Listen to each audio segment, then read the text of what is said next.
Let me, first of all, thank all of you for joining us here today. We come together today as a broad, bipartisan coalition of senators and congresspeople to introduce legislation that will create jobs, save American families and businesses money on their electric bills, and reduce pollution. We've heard all the talk recently about how broken things are in Washington. Well, we think otherwise. We have a bipartisan, bicameral group of legislators from all parts of the country. We have come together to introduce a very important bill that will create jobs, save money, and reduce pollution. I'm also excited about this idea because it is homegrown and American-owned. Mike Cowick, thank you so much for being here, who runs the co-ops in South Carolina, brought this idea to my attention, and it took off. Everyone we talked to, I sat more than once with Senator Graham, thought that this was a great idea. And the legislation we were introducing today will take South Carolina's co-ops ideas nationwide to the more than 42 million co-op customers across the country. I remember some time ago, not long after I got elected to Congress, I was meeting with some of the co-ops in South Carolina, and I was presented with a gift, John Spratt, at the PD Electric Co-op annual meeting, and it was a book. And the book was entitled The Next Greatest Thing, a history of the co-op movement. I thought Brother English would like the fact that I recall the name of that book. I even remember all the pictures in it. Some of the words I may not have understood. But the concept here today is very simple. Low-cost home improvement loans for energy efficiency upgrades. Ceiling, insulation, HVAC systems, heat pumps, and other improvements that will produce the most energy savings. Those low-cost loans are paid back on their electric bills, using the energy savings to cover the cost of the loan. We call this the Rural Energy Savings Program because it will save consumers energy and money.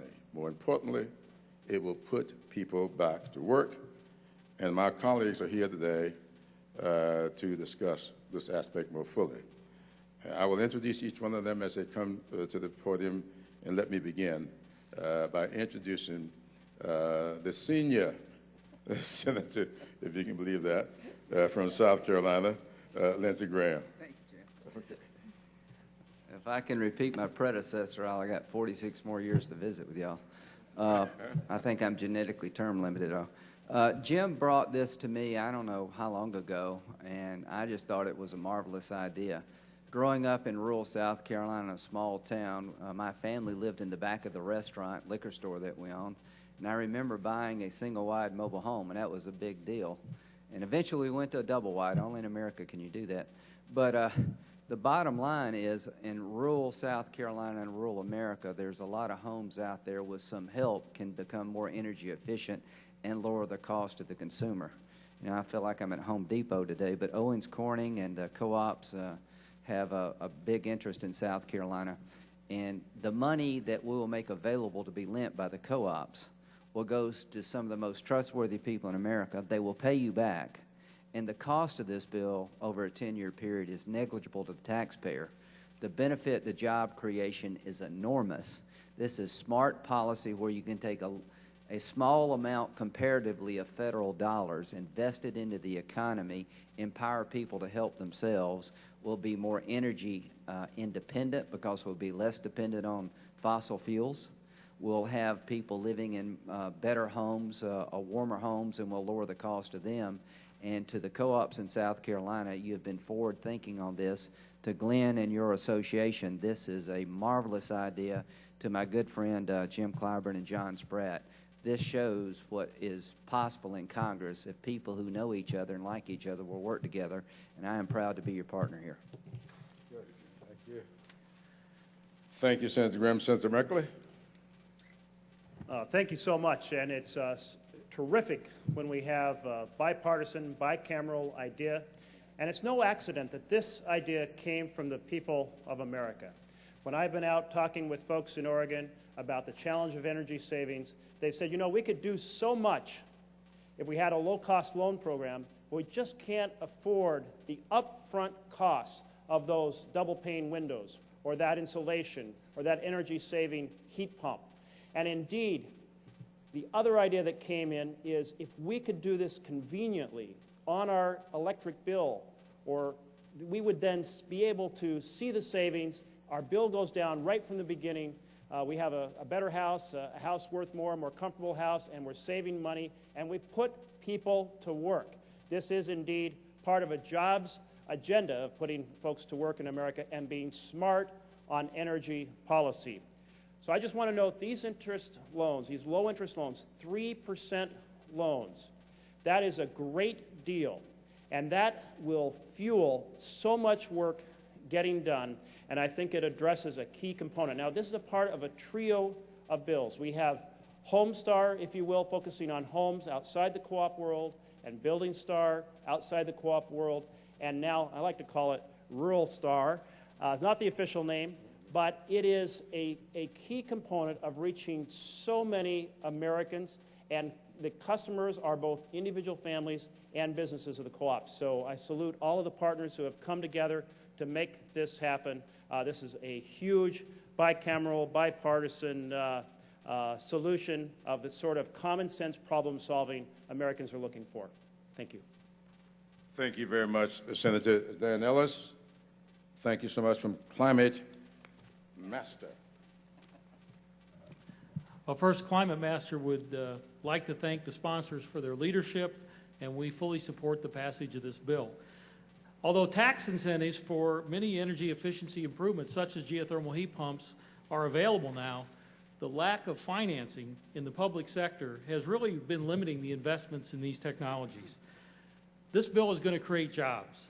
In the case of geothermal heat pumps, the added cost for the system is that cost to install piping in the earth to exchange heat from the earth, drilling rigs, trenching equipment. These are good-paying, skilled jobs, and the availability of this financing is going to spur the creation of local green jobs to install this piping. And one thing, these kind of jobs can never be exported. These jobs are installing on the site and creating heat exchangers right there. This bill is also going to save a lot of energy. Nearly 20% of the energy used in this nation goes into the heating, cooling, and hot water heating within our buildings. And this bill will finance technologies that directly address that major consumption of energy. In addition, I just, from personal experience, would say that I think the rural electric cooperatives are a really appropriate vehicle to administer this program. I grew up on co-op lines. I personally was a member for over 20 years, and I've seen that they have a unique and trusted relationship with their members. And this rural electric or rural energy savings program is going to capitalize on those trusted relationships to provide incentives for rural homeowners and small businesses to make the needed energy efficiency improvements to their buildings. So, thank you. Thank you very much, Dan. John, I hate to mess up a name. Is Libinati? Okay. From Orange County. Thank you. What a privilege to be surrounded by members of the Senate and the Congress. Virtually all of them, we have employees in their districts and states. They've been friends for a long time. It's equally a privilege to be surrounded by so much pink insulation. My company, Owens Corning, invented the commercialization of insulation 70 years ago in Newark, Ohio. And that plant continues to manufacture insulation, but is running at 50% below capacity. And we have insulation plants throughout the United States. I want to make a few comments about energy and then a few comments about jobs. Contrary to what the American people think, buildings consume more energy than any sector in the United States, 40%. And residential buildings consume half of that. And in terms of the rural co-ops, 18 million consumers are served by them. That's over 15% of the total dwellings in the United States. 80% of our residential buildings in the U.S. are under-insulated, and insulating 4 attics is the equivalent for our industry of 1 housing start. Let me tell you a little bit about insulation and a little bit about some of the other products that make homes energy efficient. Insulation is virtually 100% U.S. job-centric. The raw materials for manufacturing insulation typically come within 200 miles of the plant. All of the insulation we make for the U.S. is made in the U.S. It's shipped by U.S. workers. It's sold by U.S. workers. It's installed by U.S. workers. And it's used, the end consumer, by Americans who save energy, who save money, who get a comfortable and healthy home, and who create jobs. And the savings that you get, the savings that you derive, unlike other burning of fuel, go right back into the U.S. economy. This is a win-win. It's a win-win-win for jobs, for energy savings, and cost savings to the consumer. And I would also tell you, and I will Lindsay, great leadership on the Senate side, there's a companion bill called Homestar. This is complementary to that legislation, and we urge the passage of both. But what a privilege to be here, and thank you very much. Thank you very much. Mike Cowick from Stockline Co-ops.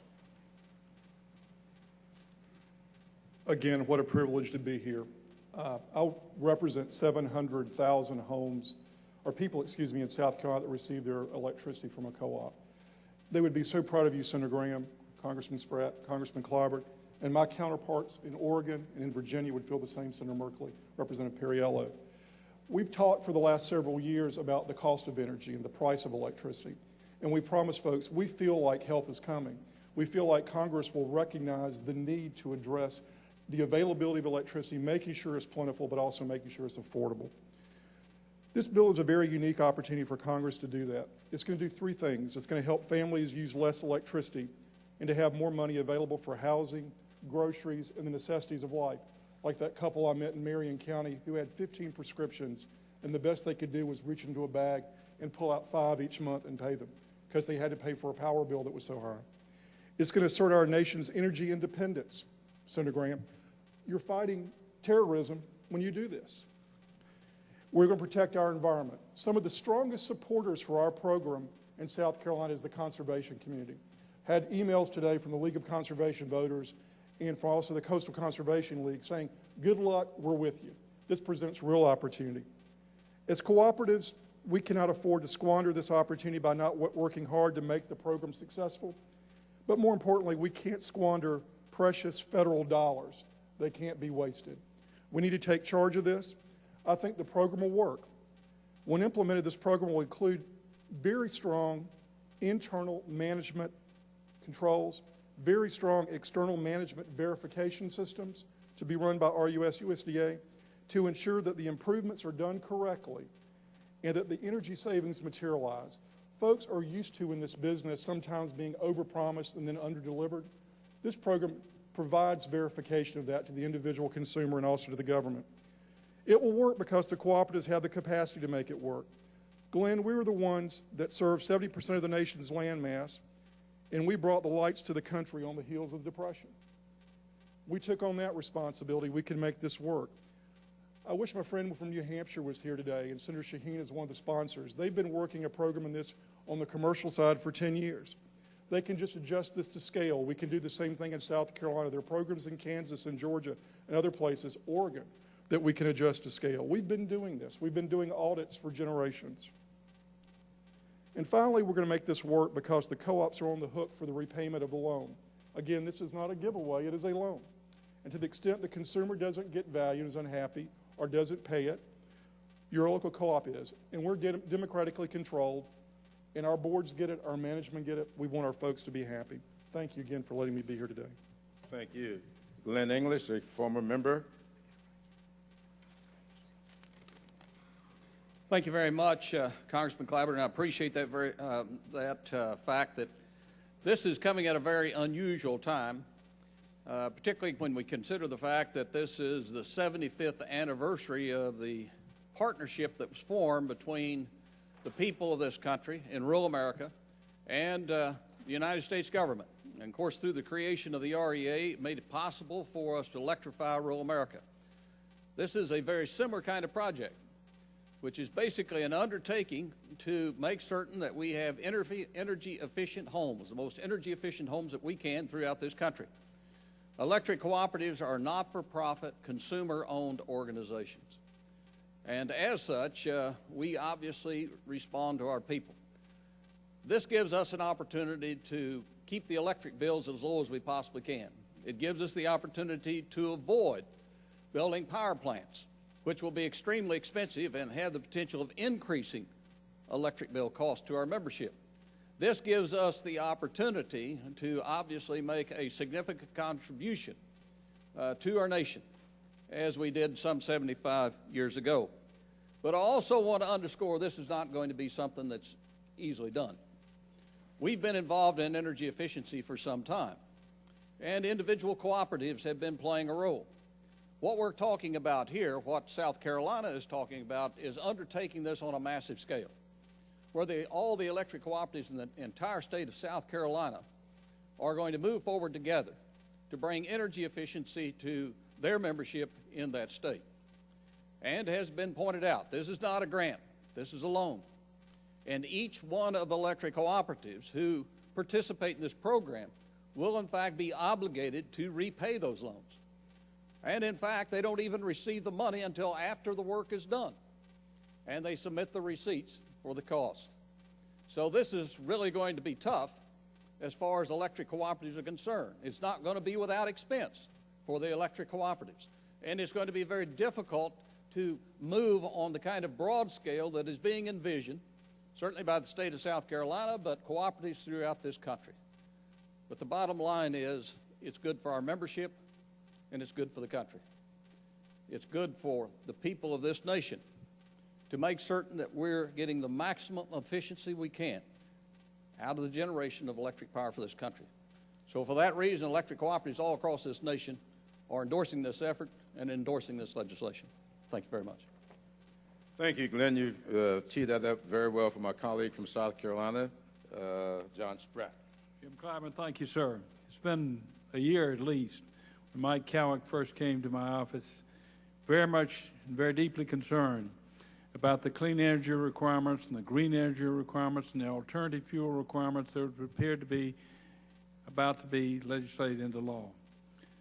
He was very deeply concerned about the ability of his co-ops to meet these requirements in the state of South Carolina. And so he began looking for solutions, and what he came up with was the all-time great idea. Now, I haven't said what he said, that it's a good way to fight terrorism, which I think is probably the biggest claim we've heard today. But I can say this is a super deal for South Carolina's rural electric consumers. It's a great deal for the United States of America, because this is what government is supposed to be all about, helping people do things for themselves. That's what this is. It's not a handout. It's not a grant. It's a loan, but a loan that can be arranged so that it will be easily repayable. Indeed, if it works out as well as it might, the savings on energy efficiency may offset the additional finance cost of adding these facilities. I've got some numbers here to share with you. For every $1 in federal expenses, the Rural Energy Savings Program should leverage $5 in residential energy efficiency investments. That's a good deal. Typically, and that a lot of cost-benefit analysis goes into these energy projects, big capital projects. Other energy efficiency programs tend to run $2 to $3 for every $1 of investment. So this is a win-win for South Carolina, and the good news is we don't have to create some big new federal program. We don't have to create another bureaucracy. The RUS has been doing things like this for years, and they've got the co-ops as can-do partners who implement what they help them get done. So this is a great day for South Carolina for sure, but it's a good day where the federal government can show how it can help meet the energy needs of the future. One number that's not been mentioned that impressed me, Mike has done it on the back of an envelope, Mike Cowick. $1 for every $5 is a pretty good ratio. $5 for every $1 is a pretty good ratio. But what they will accomplish by doing this project, according to the initial plan, is spare the co-ops the cost of 1/2 the cost of a nuclear plant. We're talking billions of dollars in savings for the economy, for the environment, and for the government. This is a good deal. I'm proud to be part of it. And I salute Mike Cowick and the co-ops and the RUS and all of the others who work with it to make this deal possible. There's a lot been said about South Carolina, but I want all of you to know that one critical entity in all of this has been one of the hardest working Congress people we have here. I met Mr. Perriello when he was out pursuing this office, and he talked about creative things in rural America that I thought was very, very impressive. And his help in this is to be commended. I want to thank him and yield to him now. Thank you very much, Mr. Clyburn. This is a victory for common sense, and it is looking forward in terms of bringing in new technologies, but it's also a return to the values of the greatest generation. My grandparents who survived the Depression always considered themselves to be the original conservationists simply because they had no choice. They couldn't afford anything else. Well, so many of the folks that use our rural electric co-ops can't afford anything else right now in these tough economic times. And the cheapest electricity is the electricity you don't have to buy in the first place because you are conserving. This is a great way to put people back to work. And we're on the verge of a new summer building season, one where we're unlikely to see those housing starts pick up at the rate many would like. But two things we can do are rebuild our infrastructure. This room's a perfect place to mention that. And also to retrofit the building stock we have, and that includes residential, municipal, and commercial building stock. As has been mentioned, a significant amount can be done in the residential sector. The average rural household is more likely to live in an older and inefficient home, and as a result, despite typically smaller houses and cheaper electricity prices in rural areas, the average rural household spends $200 to $400 more on energy bills per year than a comparable urban household. These extra expenses land on the people least able to handle them because rural households earn $10,000 less per year than the national average. Efficiency improvements pay for themselves over time, but most homeowners can't afford the upfront costs, and they are likely to take a loss if they move before the savings break even.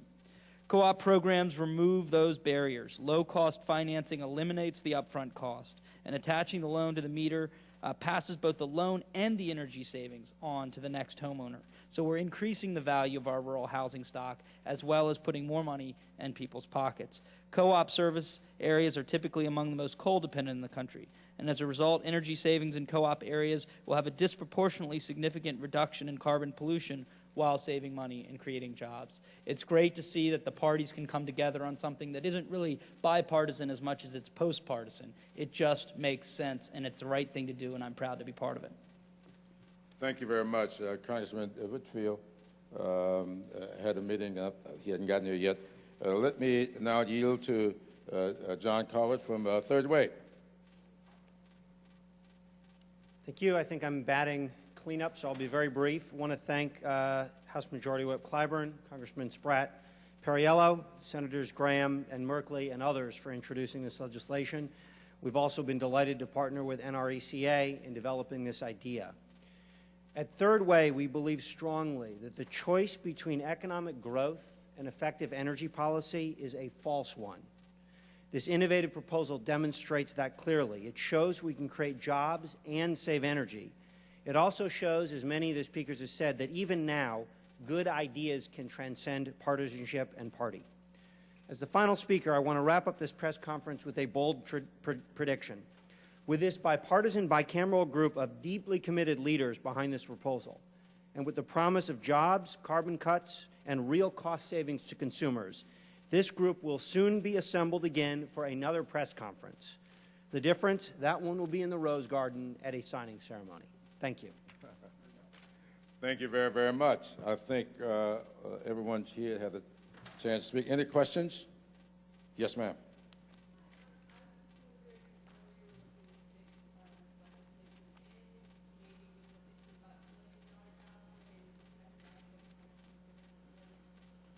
Well, this is authorizing. We are seeking authorization. And we think that this is a good enough bill to stand alone during this process. Once authorized and we start looking for vehicles to spend it is when we'll get to that issue. So you're seeking to move it independently, not at the moment, that's where we are. Now, if we find that it can happen quicker doing it that way, I'm sure that John Spratt and Mr. Perriello join me in doing that. In fact, I would love to do it quickly. Well, thank you all so much. Thank you. Thank you very much. Appreciate it. Good seeing you. Thank you. Thank you so much. Very good. Thank you very much. Very good. Yeah. Thank you, sir. Okay, bye.